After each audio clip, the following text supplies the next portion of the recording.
Friends, myself Mahi Singh Rajput and welcome back to my channel GKGS queen. So guys, कैसे हैं आप सब? I hope आप सब लोग अच्छे होंगे। तो फ्रेंड्स, आज फिर से मैं आप लोगों के लिए SD पब्लिकेशन का टेस्ट सीरीज 5th लेकर आई हूँ। तो चलिए आज का वीडियो स्टार्ट करते हैं। वीडियो स्टार्ट करने से पहले अगर आप मेरे चैनल पर नए हैं तो प्लीज़ मेरे चैनल को जाकर पर्सनली विजिट करें। वहाँ पर मैं continuously specially Bihar SI candidate के लिए टेस्ट सीरीज करवा रही हूँ। इसके अलावा आपको मेरे चैनल पर बिहार स्पेशल 2021 के घटना चक्र, current affairs, Bihar SI and Bihar ESI के previous year questions already uploaded मिलेंगे। अगर आपको मेरा वीडियो पसंद आता है तो प्लीज़ मेरे चैनल को सब्सक्राइब, लाइक और ज़्यादा से ज़्यादा फैमिली एंड फ्रेंड्स के साथ शेयर करना ना भूलें। आप मुझे फेसबुक एंड इंस्टाग्राम पर भी फॉलो कर सकते हैं, जिसका लिंक मैं आपको डिस्क्रिप्शन बॉक्स में प्रोवाइड करूँगी। For PDF and latest update, please join with me on Telegram channel and link is given in description box. So let's started. तो चलिए, यहाँ पर क्वेश्चन नंबर फर्स्ट है कि पशुओं का पशु महामारी रोग होता है। ऑप्शन सी इज करेक्ट, विषाणुओं यानी वायरस के द्वारा, और इस बीमारी का नाम है रेंडीर पेस्ट। क्या नाम है? तो रिंडर पेस्ट। ये जनरली जो फटे हुए खुर के जानवर होते हैं जैसे गाय, भैंस, बकरियां एक्सेट्रा, और जुगाली करने वाले दूसरे पशुओं में भी ये बीमारी होती है वायरस की वजह से, जिसका नाम है रिंडर पेस्ट। नेक्स्ट, स्टार्च का शर्करा में परिवर्तन होना किसके लिए अनिवार्य है? ऑप्शन ए इज करेक्ट, रंध्री द्वार के लिए। नेक्स्ट, एंजाइम होते हैं। Option B, protein. एंजाइम एक प्रकार के प्रोटीन होते हैं, और अगर एंजाइम की बात करें तो एंजाइम एक कार्बनिक स्ट्रक्चर है जो किसी केमिकल रिएक्शन को 10 to the power 10 टाइम्स तक बढ़ा सकती है, और एंजाइम की खोज एक जर्मनी के वैज्ञानिक कुहने ने की थी। नेक्स्ट है कि विटामिन B2 का अन्य नाम क्या है? Option C is correct, riboflavin. अगर विटामिन B2 की बात करते हैं तो इसका केमिकल नेम राइबोफ्लेविन है, और ये जनरली दूध, पनीर, ग्रीन लीफी वेजिटेबल्स जैसे हरी पत्तेदार सब्जियां, साग वगैरह होती है, पालक वगैरह, फलियां, टमाटर, ईस्ट, मशरूम एक्सेट्रा में विटामिन B2 प्रचुर मात्रा में पाया जाता है। नेक्स्ट है कि मूत्र का असामान्य घटक है। Option C, albumin. Generally urine में 95% जल, 2% लवण in the form of sodium, potassium chloride और सल्फेट के फॉर्म में रहता है, और 2.6% यूरिया यानी खाद, 0.3% यूरिक एसिड एंड क्रिएटिनिन उपस्थित होते हैं। और अगर यूरिन यानी मूत्र के pH वैल्यू की बात करें तो इसका pH लेवल 6 होता है। नेक्स्ट है कि निम्न में से किस कशेरुकी में बाह्य कंकाल नहीं होता? तो देखिए, बाह्य कंकाल किसे कहते हैं? तो बाह्य कंकाल वे रचनाएं होती हैं जो स्किन के आउटर लेयर पर प्रेजेंट रहती है और इसी को सुदृढ़ बनाने का वह काम करती है। तो इसका correct answer option number A है, एम्फीबिया, जिसे उभयचर कहते हैं। नेक्स्ट है कि हृदय का काम है। ऑप्शन डी, ब्लड को शरीर के विभिन्न पार्ट्स में पंप करना। रक्त परिसंचरण की अगर बात करें तो रक्त परिसंचरण की खोजकर्ता विलियम हॉर्वे थे, जिन्होंने रक्त परिसंचरण की खोज 1628 ईस्वी में की थी। नेक्स्ट है कि गेहूं का धब्बा किसके कारण होता है? तो गेहूं का जो धब्बा है वो रोगाणु के कारण होता है, या एक पादप रोगाणु है, और इसका correct answer option number C है, यानी अस्टिलैगोट्रिटिसी। नेक्स्ट, पादपों में मूल रोमों द्वारा जल किस प्रक्रिया से अवशोषित किया जाता है, वह कहलाती है? ऑप्शन डी, उसे परासरण कहते हैं। ठीक है ना। पादपों में जो मूल रोम होता है, और ये मूल रोम पौधों की जड़ों में प्रेजेंट होता है, तो ये मूल रोमों द्वारा जल के साथ साथ खनिज भी परासरण यानी ऑस्मोसिस प्रोसेस के जरिए अवशोषित होती है। नेक्स्ट है कि वनस्पति जगत में गैर हरित विषम पोषित पौधे कौन से होते हैं? आप यहाँ पर देख सकते हैं, और इसका correct answer option number A है, फंजाई यानी फंगी। नेक्स्ट, तत्व 106 की खोज किसने की थी? ऑप्शन बी सीबॉर्ग ने। देखिए एलिमेंट अगर 106 की बात करें जिसका एटॉमिक नंबर 106 है तो इसका नाम है स्पैगोरियम। क्या नाम है? स्पैगोरियम, जिसका केमिक अगर रिप्रेजेंट की बात करें तो Sg से इसे रिप्रेजेंट किया जाता है। और स्पैगोरियम के खोजकर्ता थे नोबेल पुरस्कार के अमेरिकी वैज्ञानिक जिनका नाम था सीबॉर्ग, और उन्हीं के नाम पर एलिमेंट 106 का नाम पड़ा है सीबोगोरियम। नेक्स्ट है कि तरल अवस्था में पाई जाने वाली अधातु यानी नन मेटल है। Option A bromine. Bromine 7th group का एलिमेंट होता है और bromine is such type of non metal which present in liquid state in normal temperature. Next, ऊष्मीय मान को किस मात्रक द्वारा प्रदर्शित किया जाता है? तो सबसे पहले जानेंगे कि एक्चुअली में ऊष्मीय मान कहते किसे हैं। तो किसी ईंधन या पदार्थ के पूर्ण दहन यानी कंप्लीट कंबसन में उत्पन्न हुई कुल ऊष्मा की मात्रा प्रति किलोग्राम पदार्थ मात्रा के रूप में प्रदर्शित करना ही ऊष्मीय मान कहलाता है। और इसका correct answer option number B है, यानी ऊष्मीय मान को kJ या फिर kg से डिनोट करते हैं। नेक्स्ट है कि रेयॉन बनाया जाता है। तो rayon is also known as artificial silk, यानी कृत्रिम रेशम के नाम से रेयॉन को जाना जाता है। ये सेल्यूलोज के रासायनिक क्रिया द्वारा बनता है। तो ऑप्शन डी यहाँ पर करेक्ट है, सेल्यूलोज से। नेक्स्ट, चर्म रोग के उपचार में प्रयोग किया जाने वाला रेडियो आइसोटोप है।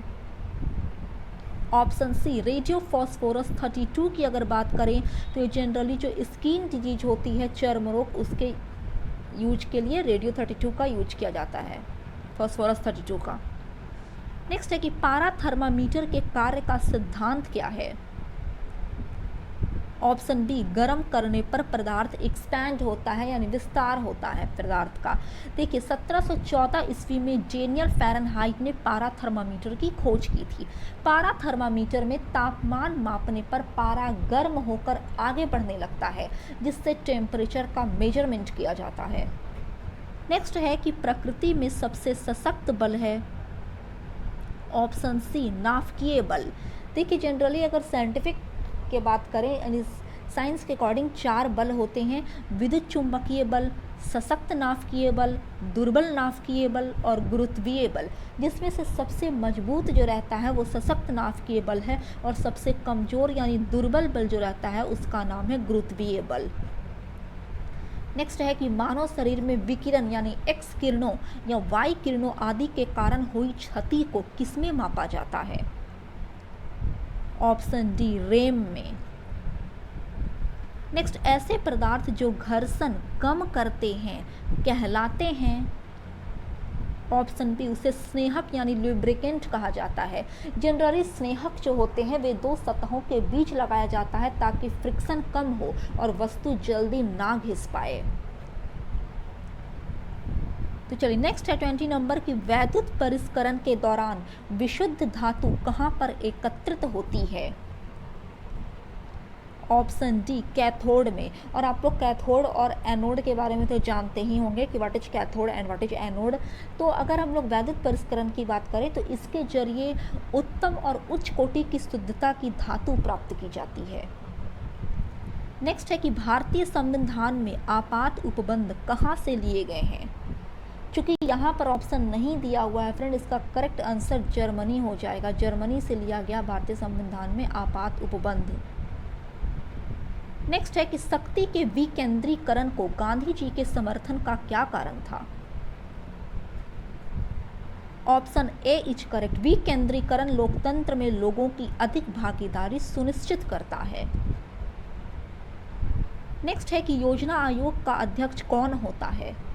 तो देखिए योजना आयोग एक संविधानेतर संस्था है। संविधानेतर संस्था मतलब कि वैसी संस्था है जिसका वर्णन कहीं पर भी हमारे भारतीय संविधान में नहीं किया गया है।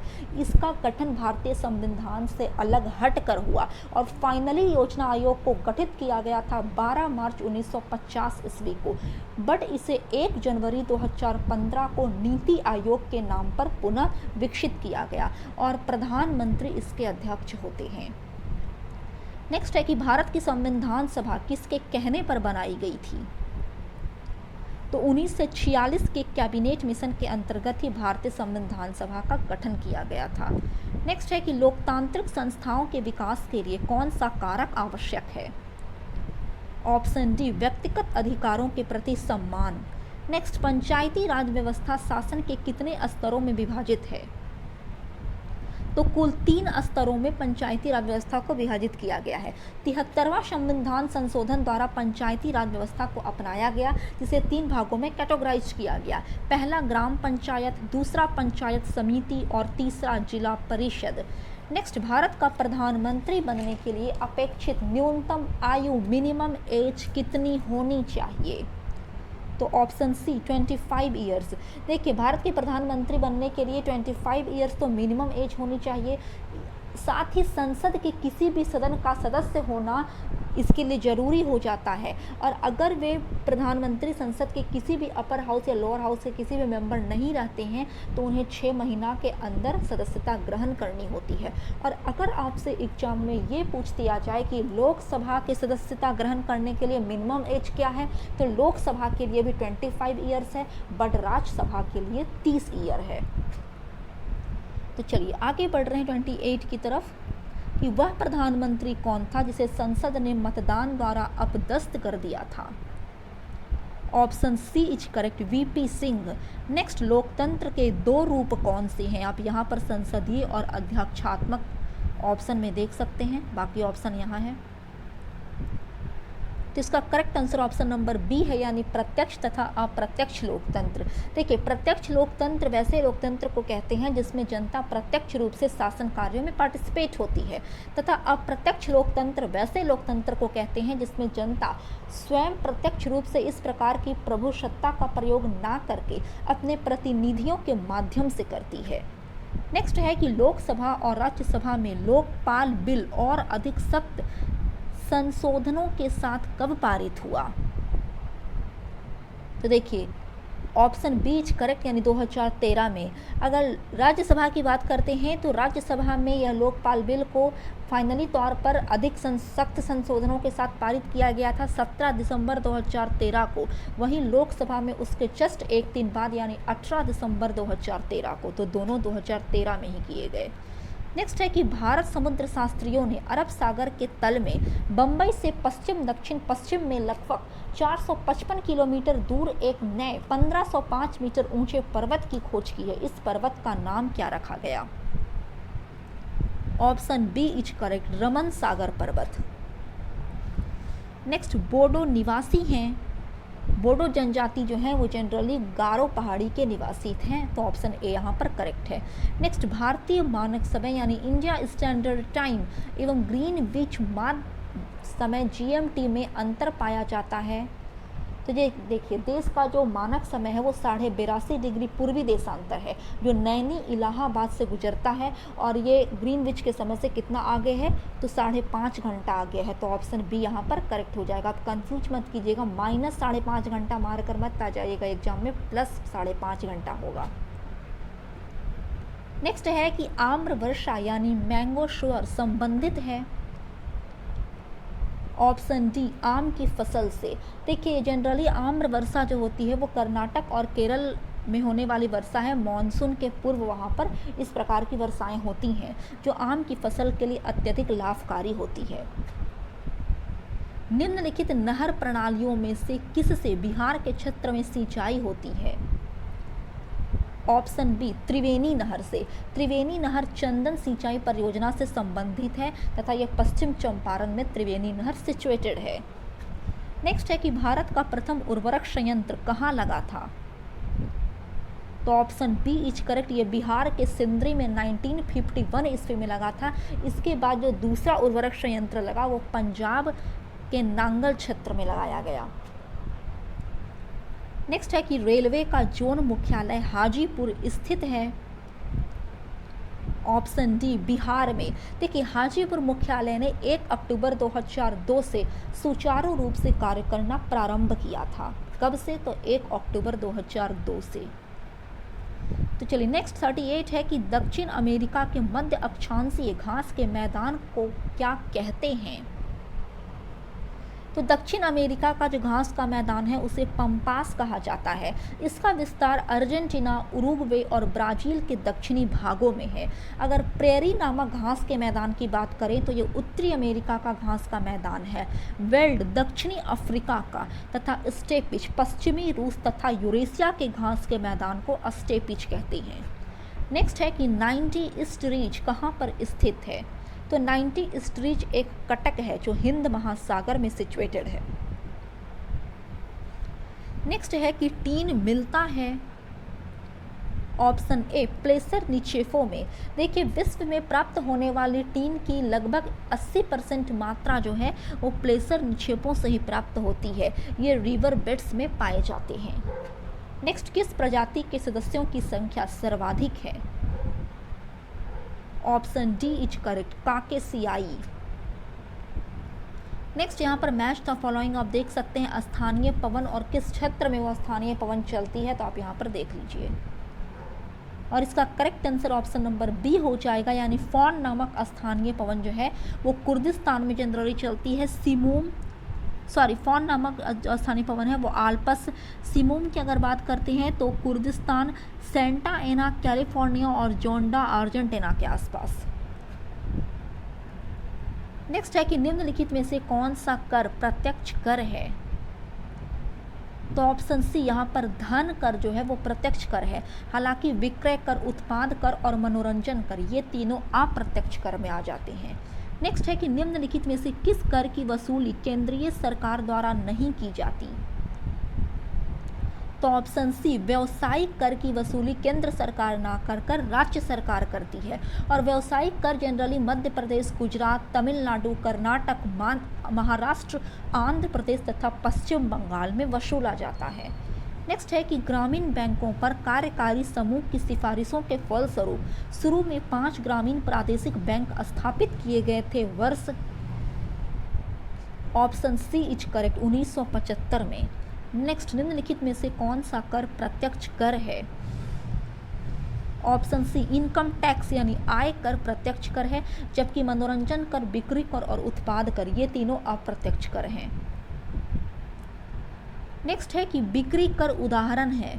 अभी जस्ट हुआ है कि बिक्री कर जो है वो अप्रत्यक्ष कर का उदाहरण है, जैसे मैन वैट, मोड वैट, वैट या फिर सैन वैट, इस प्रकार के जो बिक्री कर होते हैं वो अप्रत्यक्ष कर के एग्जाम्पल होते हैं। नेक्स्ट है कि भारतीय हरित क्रांति की जन्मस्थली है। तो इंडियन ग्रीन रिवॉल्यूशन की अगर बात करें तो उसकी शुरुआत भारत में 1966 ईस्वी में हुई थी। और भारत में ये ग्रीन रिवॉल्यूशन लाने में कृषि विश्वविद्यालय पंतनगर का एक इम्पॉर्टेंट रोल है। तो ऑप्शन ए यहाँ पर पंतनगर करेक्ट हो जाएगा। नेक्स्ट है कि NAFID संबंधित है। ऑप्शन सी कृषि विपणन से। चूँकि NAFID की अगर बात करें तो इसका गठन 2 अक्टूबर 1958 ईस्वी को किया गया था। और इसका कार्य क्या है, तो ये चुनी हुई कृषि वस्तुओं का प्रबंधन, वितरण, निर्यात और आयात करता है। नेक्स्ट है कि किसी फार्म के चल लागत पूंजी में निम्नलिखित में से क्या शामिल नहीं है। देखिए चल लागत पूंजी में बीज, उर्वरक और सिंचाई जल शामिल होते हैं, बट भूमि राजस्व जो होती है वो चल लागत पूंजी में शामिल नहीं है, बिकॉज ये सभी एग्रीकल्चरल इनपुट्स में शामिल होते हैं, भूमि राजस्व वगैरह। नेक्स्ट है कि सूक्ष्म, लघु एवं मध्य उद्यम विकास अधिनियम पारित हुआ। ऑप्शन बी वर्ष 2006 ईस्वी में। नेक्स्ट, जोखिम पूंजी से क्या तात्पर्य है। ऑप्शन बी नए उद्यमियों को उपलब्ध कराई गई दीर्घकालीन प्रारंभिक पूंजी को ही जोखिम पूंजी कहा जाता है। नेक्स्ट है कि निम्नांकित में से किसका सुमेल नहीं किया गया है। देखिए आलमगीरपुर की अगर बात करें, जो सिंधु घाटी सभ्यता की स्थल थी, वो प्रेजेंट टाइम का उत्तर प्रदेश जिला में उसकी खोज की गई है। लोथल गुजरात है, रोपड़ पंजाब है, but correct answer option number C हो जाएगा, चूँकि कालीबंगा हरियाणा ना होकर प्रेजेंट टाइम के राजस्थान स्थित हनुमानगढ़ जिला है। नेक्स्ट है कि मौर्य मंत्री परिषद में निम्न में से कौन राजस्व इकट्ठा करने से संबंधित था।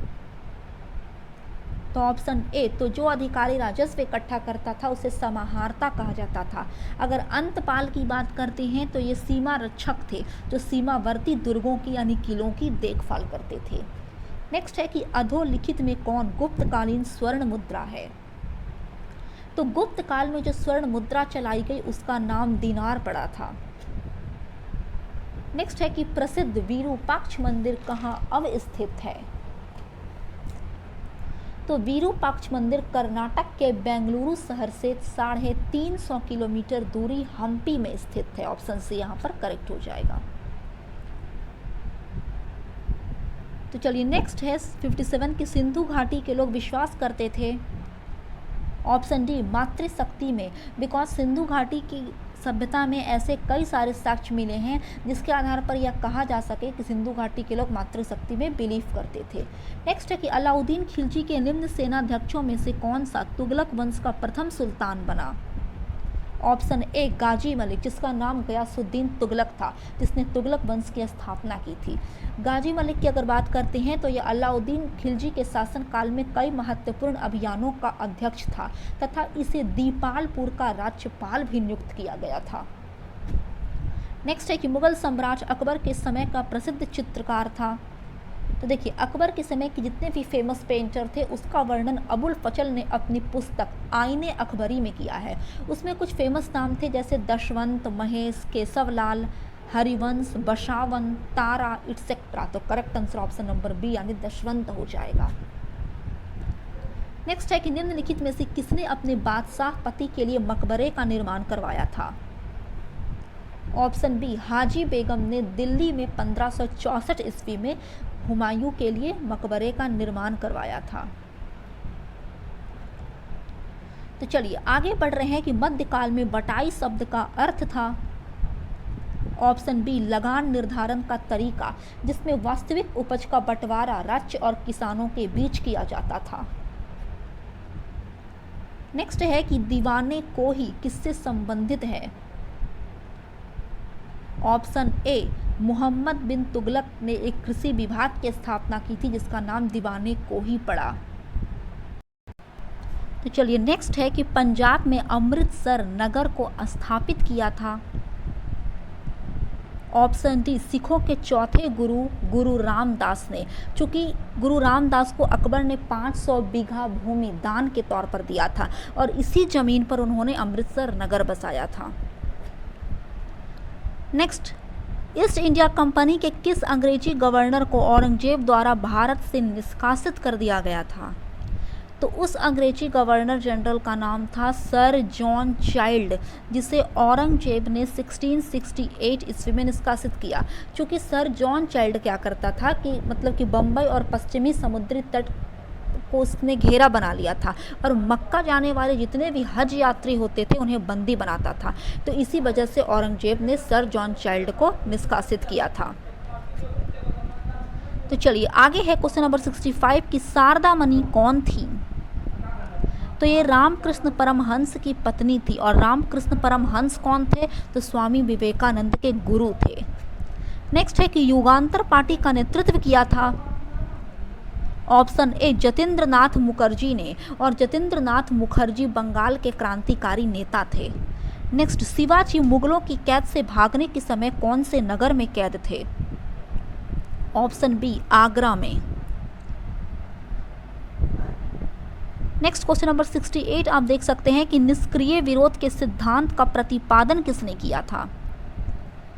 तो अरविंद घोष ने अपनी पुस्तक वंदे मातरम में निष्क्रिय विरोध का प्रतिपादन किया। क्योंकि अरविंद घोष जी का ऐसा मानना था कि अंग्रेजों को भारत अविलंब छोड़ देना चाहिए।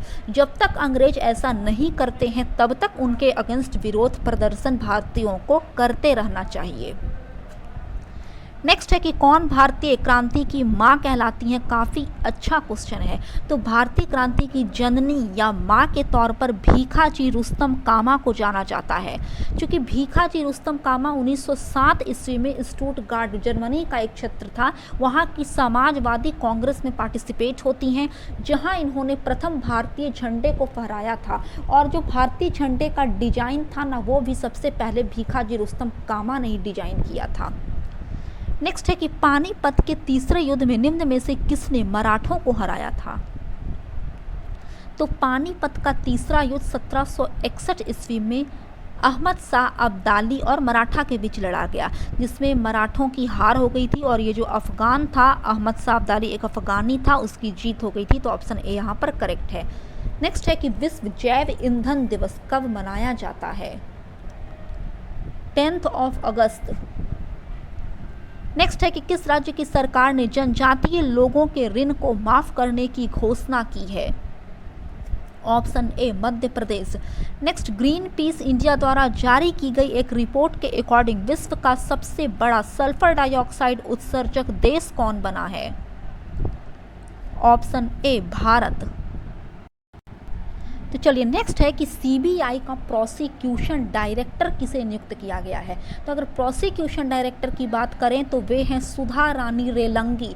बट सिर्फ अगर डायरेक्टर पूछ देगा तो प्रेजेंट टाइम में सीबीआई के डायरेक्टर हैं सुबोध कुमार जायसवाल और प्रोसिक्यूशन डायरेक्टर हैं सुधा रानी रेलंगी। नेक्स्ट है कि किस आईआईटी ने मूत्र को रिसाइकल करने के लिए सिस्टम को डिजाइन किया है? ऑप्शन ए आईआईटी मद्रास ने। नेक्स्ट, भारत ने 5 वन्यजीव प्रजातियों के संरक्षण स्टेट्स को बढ़ावा देने के लिए सीट्स में प्रस्ताव किया है। साइट्स का मुख्यालय कहां पर है? ऑप्शन बी वाशिंगटन में। नेक्स्ट, महाराष्ट्र में सड़क अधोसंरचना सुधार परियोजना के लिए किस संगठन ने $200 मिलियन ऋण को मंजूरी दी है? ऑप्शन सी एशियाई विकास बैंक ने। नेक्स्ट, खादी व ग्राम उद्योग आयोग ने हाल ही में राजस्थान के किस जिले में लेदर मिशन लॉन्च किया है? ऑप्शन डी सिरोही में। नेक्स्ट, किस देश ने भारत को अवैध नशीली दवा उत्पादन व परागमन वाले देशों की सूची में शामिल किया है? Option A is correct America. Next, Bharat की पहली क्लिनिकल इकोटॉक्सिनोकोलॉजी फैसिलिटी को किस शहर में लॉन्च किया गया? ऑप्शन बी दिल्ली में। नेक्स्ट, किस भारतीय पहलवान ने तिब्लिसी ग्रैंड प्रिक्स में 65 केजी भारत वर्ग में स्वर्ण पदक जीता? ऑप्शन सी बजरंग पुनिया ने। Next, Hyderabad open badminton championship 2019 में पुरुष युगल वर्ग का खिताब किसने जीता है? ऑप्शन डी सौरभ वर्मा ने। नेक्स्ट, भारतीय सेना ने किस स्थान पर मिशन रीच आउट लॉन्च किया है? ऑप्शन ए जम्मू में। नेक्स्ट है कि भारतीय राष्ट्रीय विज्ञान एकेडमी यानी इंसा की पहली महिला अध्यक्ष कौन है? ऑप्शन बी चंद्रमा शाह। नेक्स्ट, डॉक्टर कलाम स्मृति इंटरनेशनल एक्सीलेंस अवार्ड 2019 किसे प्रदान किया गया? ऑप्शन सी रजदीप सरदेसाई को। नेक्स्ट, भारत का पहला स्वास्थ्य केंद्रित क्रेडिट कार्ड किस बैंक ने लॉन्च किया है? तो उस बैंक का नाम है RBI reserve bank of India. Next, एशियाई उपमहाद्वीप में मोस्ट विजिटेड संग्रहालय कौन सा है? ऑप्शन ए विरासत ए खालसा। नेक्स्ट है कि क्लाउड टेक्नोलॉजी के लिए रिलायंस जियो ने किस कंपनी के साथ साझेदारी की है? ऑप्शन बी माइक्रोसॉफ्ट के साथ। नेक्स्ट है कि अंतर्राष्ट्रीय युवा दिवस कब मनाया जाता है? ऑप्शन सी इज करेक्ट 12 अगस्त को। नेक्स्ट, किस क्रिकेट बोर्ड ने ट्रांसजेंडर तथा लैंगिक विविधता नीति लॉन्च की है? ऑप्शन डी क्रिकेट ऑस्ट्रेलिया ने। नेक्स्ट है कि महान शहनाई वादक बिस्मिल्लाह खां का जन्म कब और कहां हुआ था? ऑप्शन ए बक्सर जिला के डुमराव नगर में 21 मार्च 1916 को। नेक्स्ट, कौन नदी बिहार का शोक कहलाती है? तो कोसी नदी को बिहार का शोक कहते हैं क्योंकि यह हमेशा अपना डायरेक्शन को चेंज करती है। नेक्स्ट है कि महान शहनाई वादक बिस्मिल्लाह खां का असली नाम क्या था? तो जो महान शहनाई वादक थे बिस्मिल्लाह खां, उनका असली नाम था कमरुद्दीन खान। नेक्स्ट है कि महंत रामशरण दास पुस्तकालय कहाँ स्थित है? ऑप्शन बी समस्तीपुर में। नेक्स्ट, मीर कासिम ने यहाँ पर 1716 ना होकर 1762 होगा। मीर कासिम ने 1762 ईस्वी में अपनी राजधानी मुर्शिदाबाद से हटाकर कहाँ हस्तांतरित कर ली थी? ऑप्शन ए मुंगेर में। और इसके पीछे का रीजन क्या था, मोटो क्या था, तो यह जानने के लिए आप मेरे प्रीवियस से जाकर विजिट कर सकते हैं। नेक्स्ट है कि मिर्तुल अहवाल किसकी रचना है? ऑप्शन ए मुल्ला बहबहानी की। नेक्स्ट, बुद्ध ने किस नदी के किनारे संन्यास धारण किया था? तो उस नदी का नाम है अनोमा नदी। चूँकि बौद्ध साहित्य में ऐसा वर्णन दिया गया है कि जब बुद्ध अपने गृह त्याग के यानी कपिलवस्तु को छोड़ते हैं, तो छोड़कर जब वे निकलते हैं तो यह पार्टिकुलर नदी जो है अनोमा नदी, इसी अनोमा नदी को वह अपने घोड़े कंथक के सहारे पार करते हैं। और इसी नदी पर जो उनका सारथी था जिसका नाम छंदक था, छंदक को इसी नदी के पास से उन्हें विदा कर देते हैं। तो ऑप्शन बी यहाँ पर करेक्ट हो जाएगा। नेक्स्ट है कि मौर्य की प्रशासनिक व्यवस्था में नगर प्रशासन का सर्वाधिक विवरण मेगस्थनीज की इंडिका में है, जिसमें नगर प्रशासन हेतु 5 व्यक्तियों की कितनी समितियों का विवरण किया गया है? तो 5 व्यक्तियों की कुल 6 समितियां थी, ऐसा कहना था मेगस्थनीज का, और यही वर्णन मेगस्थनीज ने अपनी पुस्तक इंडिका में की है। नेक्स्ट है कि मौर्य की राजकीय मुद्रा क्या कहलाती थी? ऑप्शन डी पन। नेक्स्ट और लास्ट क्वेश्चन नंबर 100 है कि 2011 की जनगणना के अकॉर्डिंग भारत के वे कौन कौन से राज्य हैं जिसकी जनसंख्या यानी आबादी बिहार से अधिक है? तो ऑप्शन सी, पहला पोजीशन पर उत्तर प्रदेश, दूसरा पर महाराष्ट्र और तीसरा पर आ जाएगा बिहार। तो फ्रेंड्स, आई होप आपको मेरा वीडियो पसंद आया। अगर आपको मेरा वीडियो अच्छा लगता है तो प्लीज़ मेरे चैनल को सब्सक्राइब, लाइक और दोस्तों के साथ शेयर करना ना भूलें। तब तक के लिए जय हिंद, जय भारत।